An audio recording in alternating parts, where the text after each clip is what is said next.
আমি চতুর্দিকের আওয়াজ বন্ধ করে দেই, পাখির আওয়াজ বন্ধ করে দেই, পশুর আওয়াজ বন্ধ করে দেই, সিএনজি ড্রাইভার আর অটো ড্রাইভারদের গাড়ি গ্যারেজে জমা দিয়ে দেই, সব দোকানদার ব্যবসায়ীরা যার যার কর্ম ছেড়ে তারা ঘরে ফিরে আসে, চতুর্দিক বন্ধ করে দেই।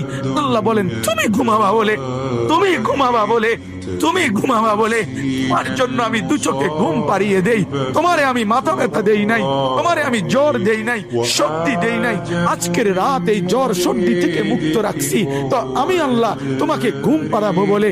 তোমার মা অসুস্থ, বাবা অসুস্থ, ছেলে অসুস্থ, স্ত্রী অসুস্থ, যদি এমন বিপদের খবর হইতো তাহলে তুমি ঘুমাইতে পারতা না।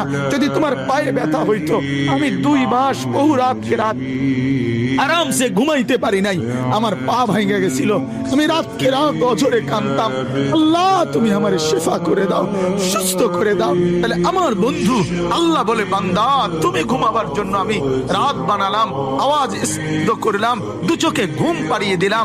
তুমি দেখো না বান্দা, চতুর্দিকে খাট পাওয়া যায় বাজারে, আলম পাওয়া যায়, লেফ পাওয়া যায়, তোষক পাওয়া যায়, সব তো বাজারে পাওয়া যায়, কিন্তু 2 চোখের ঘুম তো বাজারে পাওয়া যায় না।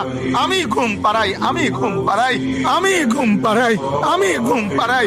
তোমার মা ঘুমায় যায়, তোমার বাপ ঘুমায় যায়, তোমার স্ত্রী ঘুমায় যায়, তোমার বন্ধুরা ঘুমায় যায়, তুমি যেই নারীকে ভালোবাসো সেও তো ঘুমায় যায়।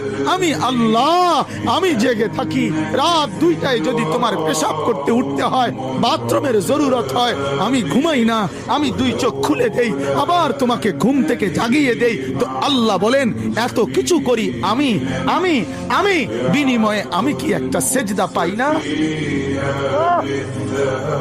এই নাফরমান সন্তান, এই মুসলমানের ছেলেরা যারা ঢুকছো এখন, বলো তুমি মুসলমানের বাচ্চা কিনা? মুসলমানের বাচ্চা যদি হয়ে থাকো, কেন সেজদা করলে না? কেন 1 প্যাকেট বিরিয়ানি খাইতে আসলা? কেন আসলা বেটা? লজ্জা লাগলো না বেটা? এই বেটারা কেন ঢুকলি বেটা?